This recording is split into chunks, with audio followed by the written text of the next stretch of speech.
Photoshop's generative fill gets its results from Adobe Firefly. Firefly works in small resolutions, typically 1 megapixel or less. And that's okay. It just means you need to ask for less at a time. And I know this is a long video, but stick with me. We're going to take this and turn it into this. Alright, so this video is all about blocks, and I'm going to divide it up into blocks. We're going to start off by working in 1 megapixel blocks. So 1024 by 1024 pixels, because that's generally speaking what Firefly likes to accommodate when you're working in squares. And I call them megapixels, but technically a megapixel is 1,000,000 pixels, and so that would be 1,000, not the 24, by 1,000 pixels. If you're going to throw 24s on them, you got to call them megapixels, which is mega binary pixel, but you don't hear that very often. In fact, I did a search and I got 560 hits for megapixel, even though there's a lot of people who are just like, megapixel means 1,000,000 pixels, even no more, no less kind of thing. But it's your call what you want to call them. If you find yourself in a nerdy bar fight or something like that. Anyway, here we go. I've got a checkerboard pattern that I've created that measures 1024 by 1024 pixels, and this grid right here is 1,000. Each one of these chunks, each one of these squares, is 1024 by 1024 pixels as well. And incidentally, I made use of the cloud filter and difference clouds as well, which repeats in 1024 by 1024 chunks. So these megapixels or megapixels, whatever you want to call them, they kind of have these magical properties even outside the world of generative fill. And if you want to learn more about that, sure you do, then join my Patreon, won't you? Which is patreon.com/geek now. Yeah, it is. All right. And it's all the rage. Anyway, I'm going to go back here. And so imagine this is just a demonstrative file, obviously. It's more illustrative than real world. I think that's pretty obvious. And so let's say what I want to do is fill everything outside of this. I want to expand the checkers. I want to fill everything outside of this with generative fill. And so I've got my rectangular marquee tool selected here. And because I've got these guides, which I've set up as green, so we can see them a little better, and I'll just select this, that magenta thing that popped up for a second. Those were the smart guides. Don't worry about them. But anyway, I'm just going to select this 1000 by 24 by 1024 chunk, this megapixel chunk, and I'm going to, forgive me, but that's what I'm going to call it. And I'm going to click on invert selection here in what we can all call the pesc bar. Anyway, now I've got this enormous area selected, and I'm going to click generative fill. And I'm not going to enter a prompt. I'm just going to let her rip. And this is Photoshop calling upon Firefly. So again, we still need, here in Photoshop Beta, you still need an active internet connection to pull it off. I predict right here, once we get to this spot, the progress bar will go away, sure enough. And this is cool. I think this is really rad that it can do this kind of stuff and just continue the pattern on its own. Because I want to show you something. I should have showed you this before. I just want to show you, if I go back to the checkers here and I select them and I turn them into a pattern, I just want you to see edit and then define pattern right there. And I will call this, I'll just call it checkers. That's fine. I know what I was going to call them. I was going to call them, isn't this cool that I was going to do this? And now I have cloud checkers, and I'll click OK. And now if I go to the patterns panel, you can see that we have a new pattern right here called cloud checkers. If I now click on the background and turn it on, for some reason you have to have a pixel base layer turned on, and deselect the image, and now I just grab this guy and drag it and drop it in here. Look how it repeats absolutely seamlessly. And I want you to see, I'll just go ahead and zoom in here. This has nothing to do with generative fill, but it does have to do with megapixel blocks. And you can see that we have a seamless repetition here. So notice this brightness goes into this brightness, this medium goes into this medium, midtone, this darkness goes into this darkness, shadow. And that's because of the repeating nature of clouds set to 1024 by 1024 pixels. Once again, that's something I cover in my Patreon. But That's of no, never mind. I just want you to know that's the case, because now I'm going to turn off the white background as well. And I'll turn this back on, because this is cool that you can extend the pattern using generative fill. That's not really what this video is about, but obviously it is part of what this video is about, because look at it. It's totally awesome. And then you could click, not on the mask, on the thumbnail itself. And that way here in the properties panel, oh, come on, Command D or something. Let's make sure it's not selected. Why am I not seeing the various options that are available to me? Well, go down here. You should. I don't know what the deal is. Should be able to see them, right? Is it not big? It's not big enough. That's a problem. Okay. Double click on the patterns tab right there so that I have more room. And now I can click on this guy. Ooh, also very cool. And very cool. What's uncool about it? Well, okay, cool, right? Looks cool. Totally random. Could do it again. Different results. I could enter a prompt if I want to refine the results and so forth. That's just magical. Problem is, what's very uncool is here. Now it's getting hard to see, but just the central area right there, if I zoom in on it to 100%, you can see that it's very high res.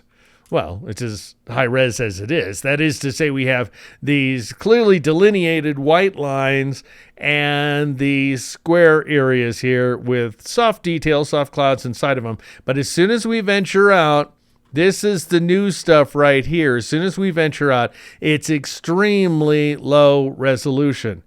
And that's because it's created at 1024 or thereabouts. Could be created at a lower resolution for all I know. And then it's upsampled. Either it's upsampled as it's communicated from Firefly to Photoshop, or Photoshop automatically upsamples it in the background. Either way, it's not upsampled very well. And I mean, there's no AI associated with the upsampling. In other words, it doesn't go in there and kind of go, okay, now that I have the base details, I'm going to rewrite them using, machine learning, and I'm going to come up with something better. It's not doing that. It's just upsampling him badly. And so we have chunky lines. They're obviously very anti-aliased and mushy.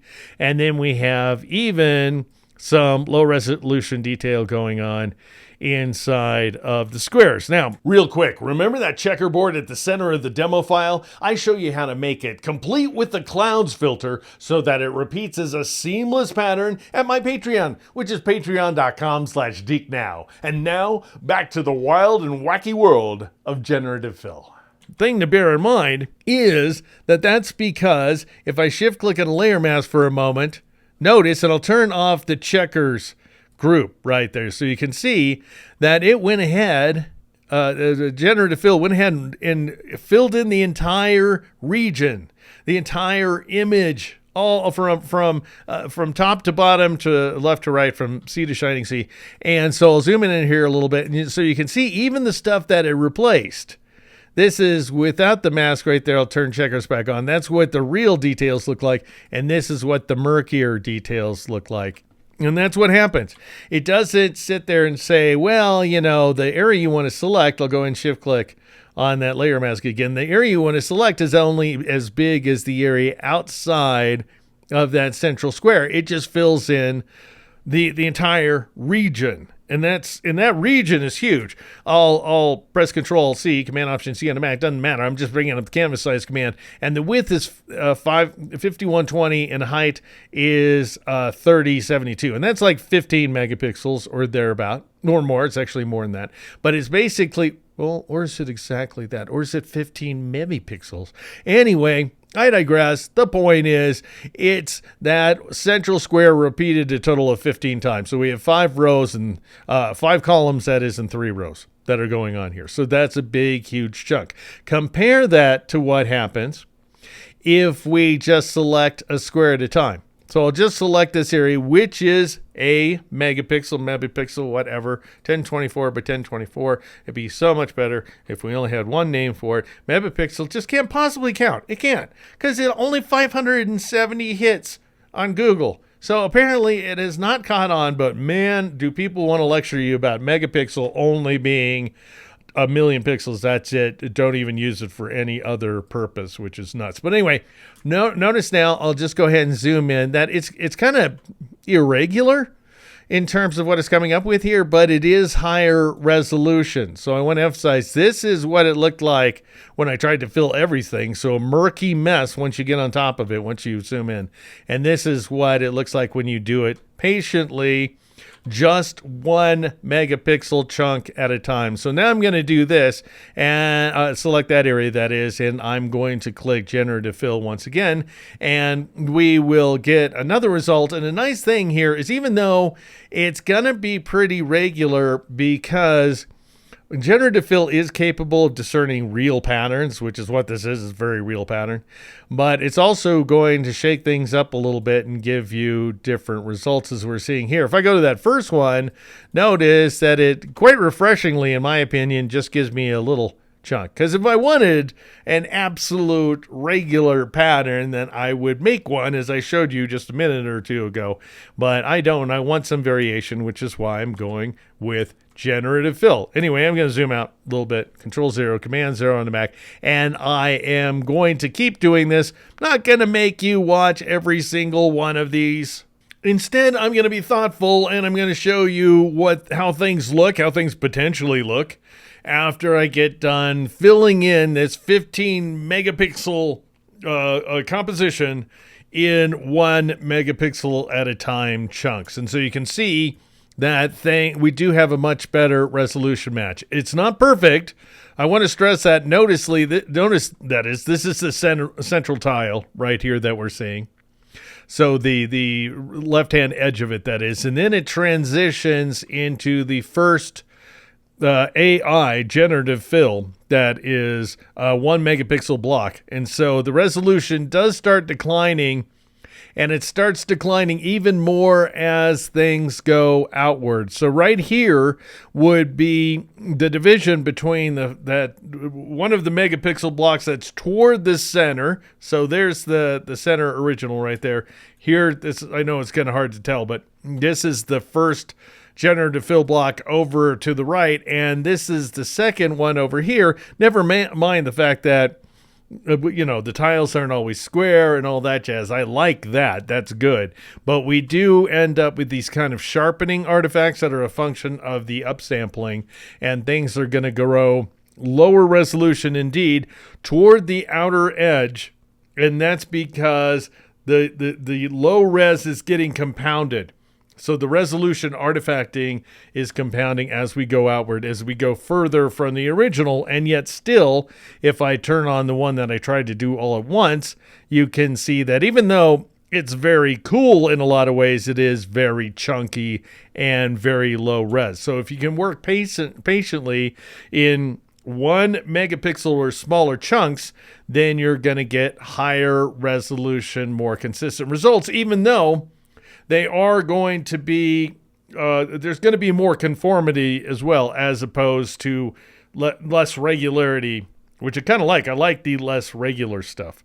And so you could do something like this. Let's try it out. I combined all the megapixel blocks that I created, off stage there, into a single group. I'll go ahead and turn the big chunky thing on in the background, and then I could do something like set this guy, the blocks that are higher resolution, to luminosity, so that we have a lot of color variation, but we're keeping the luminance detail, which is going to define the perceived resolution. So you could try something like that if you're so inclined. Merge them together, get all kinds of different results. What about if I cheat just a little bit here? Because as I was saying, so again, I just want to make this clear.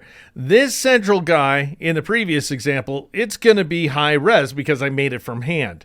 And then the 4 neighboring quadrants, right, chunks, they are going to be modest resolution, but they're going to drift off. This guy, for example, is going to drift from modest resolution to lower resolution as it runs out of detail. Let's go back. I really want to make this clear what I'm talking about. I'll just set this guy back to normal here.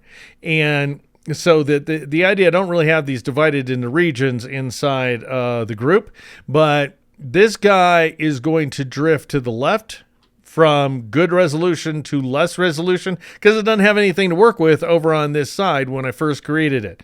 And so let's see, which one's the last one I created? It'd be, let's see. Okay, this is a good example. So when I created this chunk right here, this megapixel block, it was it because it neighbors the original stuff in the center. It began there, but then it drifted off toward nothing, and it had to keep re-eventing what it thought it should be making, but it starts drifting resolution-wise. And then this next guy is carrying up its lower resolution, and this guy is getting even worse because it's carrying on a lower resolution of this block and this one right here. So one way to anticipate that, or to compete with that, is to work inside. So basically what I was doing before is totally outpainting, right? We're taking a central thing and we're painting outside of it. This would be a bunch of inpainting right here. And so, again, I'm going to do a comparison just because I think it's really interesting. I have changed the colors of the blocks. I've changed the clouds on the inside just so that we have some more variety, so this guy doesn't repeat over and over again. For example, we don't see any repetition of detail, and we just have some more color to work with. But we're still working in these kind of squares right here with white lines in the middle, all of which are the same thickness. They look a little different on screen because I'm at an odd view size. But what I'm going to do is I'm going to select all of the transparent areas, which are indicated by the gray checkerboard, by going to the magic wand tool. It's a really great use for the wand tool. And making sure you want to make sure the tolerance is set to 0. Anti-alias is turned off. That way we don't have any funky edges. Contiguous is turned off. I want it off for what I'm about to do. And sample all layers on so we can see all the layers. And then I'll just click in any one of these transparent areas and it selects all of them. We're not selecting any of the actual checkers. Just to make things confusing, it's checkers against checkerboard. But the gray checkerboard pattern is this transparency. You know that. Anyway, now I'm going to generative fill it. I'm not going to enter a prompt. Could, of course, experiment with a prompt if you're so inclined. And then a moment later, after Photoshop gets done communicating with Firefly, I predict right there at my cursor, the progress bar will be done. Not sure. Fortunately, this isn't one of those progress bars that just like fills up immediately and then takes forever at the end. Anyway, it just surprises you at the end instead.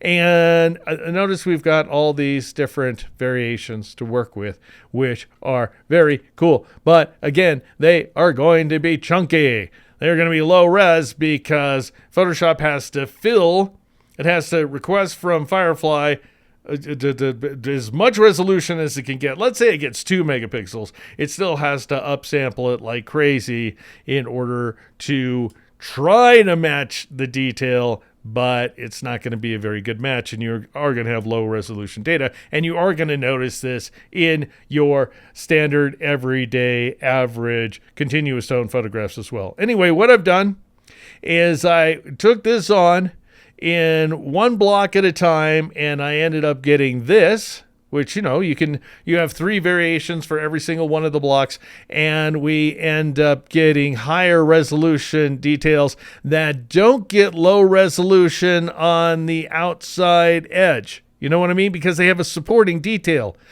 So there are, let me zoom out again to make this clear. There are details outside on every side of each one of the blocks. Now, this guy doesn't have details on 2 sides of it, nor does this one. And this one doesn't have them on one side, so you are going to have some resolution drifting, but the guys in the middle are going to be bolstered all the way around, and so they should have a decent resolution match. They are not going to be perfect. Notice that whereas these lines are absolutely perfect right here, this line next door to it is not quite perfect, but it's a heck of a lot better than what I generated a moment ago. This is the really, truly low-res stuff right here. And that's because I got greedy. Basically, if you're going to try to generate more than a megapixel of generative AI data at a time, you are going to get lower resolution results versus some pretty sweet results if you work more slowly. All right, friends, now we're on to what I'm calling megapixels and prompts. The idea being that you want to keep your selections relatively small, so not necessarily squares like we've seen in the past. That's not necessary, by the way. They can be a little wider than 1024 pixels, but not quite as tall. For example, I'll show you examples. You can work with freeform selections all you like and prompts. So we're going to be adding text prompts this time. And that's going to allow me to take this basic little pattern in the center, just so that we have a supporting element that we're going to ultimately outpaint, make bigger, extend, in order to create something along these lines. That is just something I came up with in my doodling here.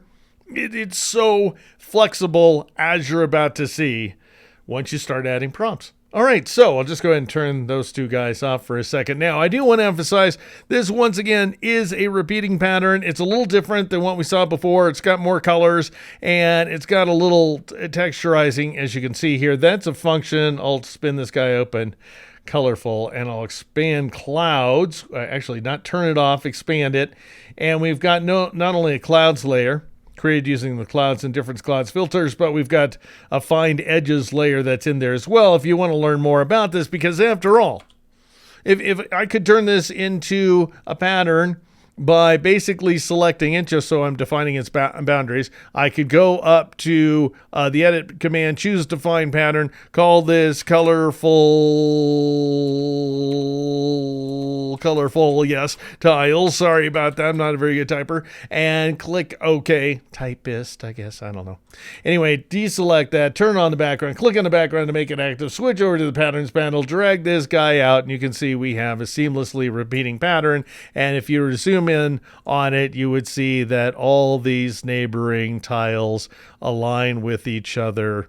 Again, that's a function of clouds filter working in 1000 by 1024 pixels. If you are so inclined, if you're interested in that kind of stuff, which is a lot of fun, then check out my Patreon. Once again, patreon.com/DeekNow. I think I've mentioned that 100 times, but still, I'd love you to join me. All right, so what we're going to do here is select this region, like so.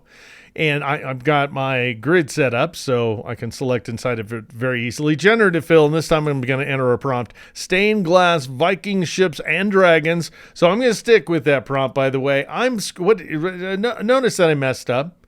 Yeah, I totally messed up. But I just wanted to think about it, would you? Yeah, that's what I did. I accidentally selected and replaced that interior tile, which it means I'm not going to have a real good basis from which to work, so I'm not going to get the same I could work from this. Actually, this is pretty awesome. You know what?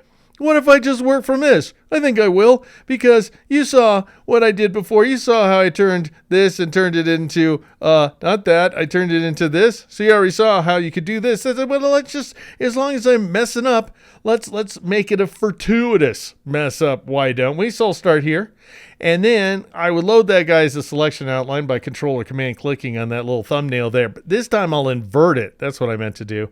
Click Generative Fill, and then give this guy stained glass, Viking ships, and dragons. And the trick is going to be here that originally, because my mess up there, my mistake, fortuitous mistake, I selected a small area, and so it should be reasonably high resolution, whereas this stuff outside of it, well, now it doesn't repeat very well. Maybe I won't go this route. But anyway, then we just get a bunch of stuff doing the same thing over and over again. All right, I don't think I'm going to work from this. But notice, I just want you to see high resolution, or at least moderately decent resolution over here on the left-hand side of this green grid line.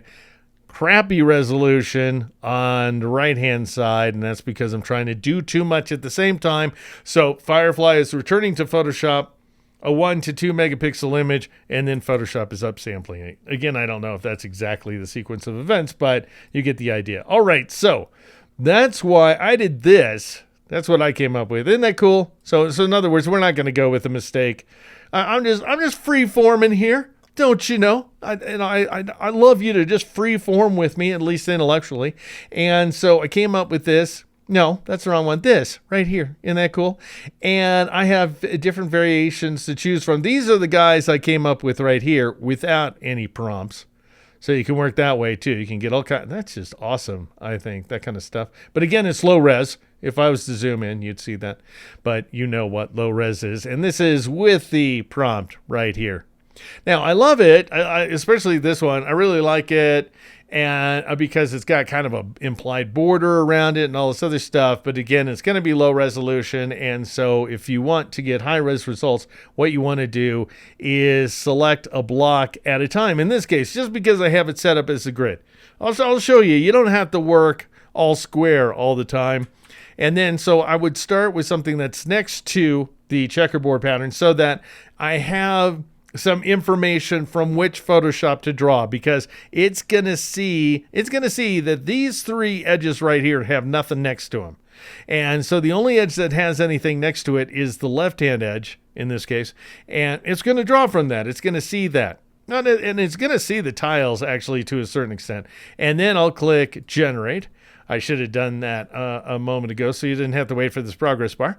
But, you know, a little contemplation about what's to come. I don't think that is a problem for anybody. And again, it's this optimistic progress bar that ends right about there. Yeah, that's it. And that looks like nothing. And this looks, well, not quite as wondrous as I'd like it to look, but then I could click generate and try again. And so then I worked with this tile, by the way, and then I worked with this one right here and so forth until I came up with these blocks right here. So that's just a matter of doing exactly what I showed you. Selecting the block, selecting that megapixel rectangle, 1024 by 1024 pixels, and entering a prompt. Now, obviously, at this point, you would want to go back. Now that you have moderate resolution results, I'll show you what I mean. Notice this is the real detail here on the left-hand side of this green line. It's hard to see, but that's the grid line. And then on the right side of it, we have lower resolution detail, but it isn't complete and utter mush as it would be. Let's go ahead and turn this guy off. As it would be if I tried to do too much work at the same time. So you can see we get very, when I'm scaling this up to 15 megapixels from 1 or 2, it gets just plain jagged. We have stair stepping and we've got clumpy stuff, and it's possible we'll end up with, you know, haloing, kind of the stuff you'd get when sharpening. Whereas this is a lot more crisply defined. Not perfect, but it is the state of the art, at least where Firefly is concerned. Now, what I would do is I would turn around and I would select this interior square right here and make sure, you know, notice while I'm drawing this selection outline, because I'm using the rectangular marquee, I can see the width and height values, 1024 by 1024. Click Generative Fill. Enter the prompt, paste the prompt in, at the very least, and I would click the generate button in order to reevaluate. Now what it's looking at, that is to say what Photoshop is looking at and it's returning to Firefly, is the edges all the way around in order to evaluate how it is going to draw this detail right here, and it ends up coming up with this stuff. And if I'm just like, you know what, enough with the ships all over the place, I'm going to change that prompt in the top right corner of the screen to stained glass dragons, let's say this, so that we're just focusing on the dragon stuff, because I feel like we've got a little too much ship action down here at the bottom, and I kind of feel like I lucked out that the dragons are in the air. This is the way it worked, and the ships are down below. So how smart is Photoshop plus Firefly? I don't know. I don't know how much this is by design and how much this is just luck. Now, at this point, you could do things like either draw another marquee, like so, that's more freeform. In other words, it's not strictly square. So notice it's 1408 by 206. Did you see that? I'm going to do that. 1408 times 206. I whipped out my calculator, by the way. My abacus, and on my phone, and that is 290,000 pixels, which is a lot. Were they donuts, 290,000 would be a lot, but pixels not much, and that's under a megapixel, no matter how you define it. So that should work out nicely when I go ahead and just say, you know, let's stick with dragons. Now, part of the problem, I'd love to copy this. Here on the PC, this works differently on the Mac. If I press Control-C, then you can press Command-C on the Mac and you can copy it on the fly. But on the PC, for some reason, it invokes the generate button. I have no idea why. Adobe, stop making that happen, because that's a pain in the neck, because I want to be able to copy that and paste it in later, but I can't. And notice that it did a good job of kind of fusing the details, and now I can, there it's a log, and here it's kind of on a branch or something like that. Well, and I could generate it again, or I could just do a new selection, and you can keep drawing any old thing, by the way. And what you want to do, did I already show this? No, I drew with the lasso tool this time, so I haven't shown this. Info, bring up the info panel, and you can see the height and width values right there, the width and height. So 619, I'm just doing this pro forma, because basically, I'll tell you in a second, this is 791,000 pixels, which is less, because you just multiply it one times the other, which is less than a megapixel. Really, as long as you don't go too wide or too tall, and you kind of compensate the other direction by making the value smaller, you're going to be fine. I'm going to get rid of that dragon, Viking ships, that is, and try it again and see what kind of compromise detail I come up with, new detail that Photoshop is inventing for me. So basically, this all qualifies now as inpainting. So that big step we did at the outset, that was low res, that's outpainting. And then even doing the blocks at a time is ultimately considered outpainting. This, though, is inpainting, because all along the edge of the selection outline, there is detail from which Photoshop can draw. 1300 by 500 is going to be just fine. That's still under a megapixel by far. I'll let the Viking ship stand this time, see what we get. I just don't want, this time around, I don't want just these intermediate tiles necessarily. I just want this kind of stained glass look all over the place. And obviously, the longer you work, the more varied results you're going to get. And you can see I'm switching between these various options. I like having these strange lines here. And so now I'm going to go with a bigger selection outline. This one is 789 by 1306. That still qualifies, doesn't it? I did 789 times 1306. I'll let it rip here, by the way. Generative fill, paste in the prompt, please, and click generate. And while that's happening, I'll just tell you, that's 1,030 pixels. I'm sorry, 1,030,000 pixels. So in other words, 1.03 megapixels. That's getting a little big, so you may start seeing the resolution compromised just a little bit, though really not too much. You're not going to see that junky stair stepping, however. And I like that. We just have this little ship kind of in the mid zone right there. And then all I'm trying to do is just make sure that I get rid of some of this just repetitive square tiling here, that I just replace it with something else so it has a much more freeform characteristic, and I feel like I have a more viable composition. Whether you decide you're going to call it a piece of artwork or not is totally up to you, but we are doing the work of creative art, in my humble opinion. Just because I'm not sitting there drawing every single detail doesn't mean I'm not coming up with a creative approach to this specific design. We can all fight about it all you want. I know there's some people who very much disagree with that. I happen to think this is creative artwork. All right, so I just did another one. Now, the thing is, again, I'm trying to work patiently in small increments. That's the big takeaway from this entire video, I think. And then we could check out the results. That's pretty cool, actually. Or that one's nice, too. Pretty nifty. Anyway, what you don't want to do is say, okay, I want to replace this detail, and then I want to shift drag around this area, and then I want to shift drag around this area, right? Because even though each one of these selected regions, if you're seeing them, works out, they're all small. The problem is the composite is 2214 times, what do we got? 2329 is... I did it wrong. Anyway, 2214 times 2329. Probably already did it in your head. It's 5,163,360, 163,000. So more than 5 million pixels. that is going to give you low res results. Do you want to see what that looks like? I'll do it.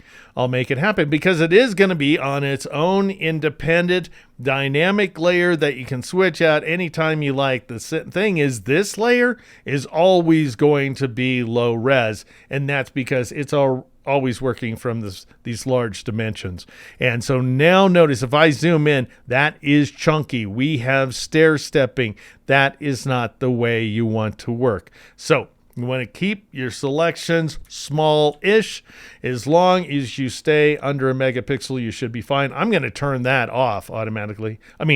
Obviously is what I meant to say, that last layer I just created. And then I'll just go ahead and switch to the full screen mode, zoom on in, hide the guides, that's controller command semicolon, and we end up with this piece of, yes, artwork right here. And that, my friends, is how you employ generative fill in order to achieve smooth results by working 1 megapixel or smaller at a time. Actually, before I wrap things up, I want to pass along one more meta trick. How do you create that grid of 1 megapixel blocks? It's one thing for me to say you want to work 1 megapixel at a time. So there's another one of these absolutely seamlessly repeating cloud patterns that I'm covering at patreon.com/deeknow. I've mentioned that about 20 times now. But if I wanted to extend it, then I wouldn't extend it all at once. I've made that point. I would select a megapixel block right here. I'd click generative fill. I'd type in, let's say, stained glass dragons. That's what I started with anyway. We'll just start with that and give it the old communicate with Firefly once again. And I want to emphasize, by the way, this is Firefly's doing. That it's only a megapixel, that it can only generate 1 or 2 megapixels. It has nothing to do with the fact that Photoshop's in beta. And then I end up getting this dragon or this dragon or this dragon here. They're all fine. And what I ended up doing, just for what it's worth, is I added a little bit gold, green, violet, because I found that it kept going with these complementary colored dragons. So they're very blue, as you can see right here, against this orange background. So a little bit different background or a starting pattern tile than I've been working with in the past and so on. And I ultimately, by the way, came up with this, which I think is pretty dazzling. I'm going to press Control or Command semicolon to hide that guide, those guides that is, and I'm going to get this darn thing out of the way so that we can see very cool stuff. So, it's just yet another example of how you can work and how you can work in good resolution. Here I am at 100%, so it's a little gooey here and there, but there's no stair stepping going on as we saw when we were trying to work big all at once, right? So anyway, here's what I did. I started with a megapixel image. So all that means is that here, I'll go up to the image command, by the way, and I'll choose canvas size. And that just means, notice that the relative checkbox is turned off. Width and height are both set to 1024 pixels. So 124 by 124. So what I did, because now I want to expand this to any size, really. So just start with it could be real photographic imagery, I want to emphasize, but I started with this, cool thing right here, Photoshop made. And then I just entered asterisk right there, 5. For the width, so I'm multiplying times 5, so 5120 is what that comes out to, and then I'll multiply the height times 3, so I'm working in megapixel increments, so I'm just multiplying these guys times whole numbers, 5 and 3 in this case. Click OK, and it's going to expand outward like so. Now, I want to make sure I have no guides, right? So I don't know. I can see when I'm working with the marquee tool that the rectangular marquee tool that what the width and height values are, but I'd have to press the shift key to constrain them. And then I'm getting 1023 by 1023, but that's not the same as 10 by 24 by 1024. Those aren't magic numbers. You just want to kind of stay inside that, as we've been over many times. But how do you create the guides? You go up to the view menu. You choose guides, and then you choose this guy right here, new guide layout, which I doubt you use it very often, but maybe you do. I don't know what you do with your life. And I'm going to set turn columns on, set it to 5, because 5 times 1024 for the width. So 5 columns. We don't want any gutters. Gutters aren't going to do us any good. So Look at what we got now. And rows I'll set to 3 because 3 times 1024 for the height, and then gutter to 0. So rows are up and down, and columns are back and forth. And in case you didn't know that, and then you can change the color. You can set it to any color you like, which isn't going to be the standard guide color. The guides are going to be cyan or whatever you set up in preferences, whereas this is going to be your own custom color, green. In my case, just to set things off, click OK, and now I can work inside these blocks that I set up in advance. So just for those of you who decided to stick it out to the bitter end, there is your meta trick for creating a grid of 1 megapixel blocks. Thank you so much for watching. Feel free to like, subscribe, and turn on notifications. And don't forget about my seamlessly repeating cloud pattern, about which you can learn more at patreon.com/DeekNow. And then go to Deek.com and sign up for my newsletter. I'm Deke McClellan. This is Deek Now.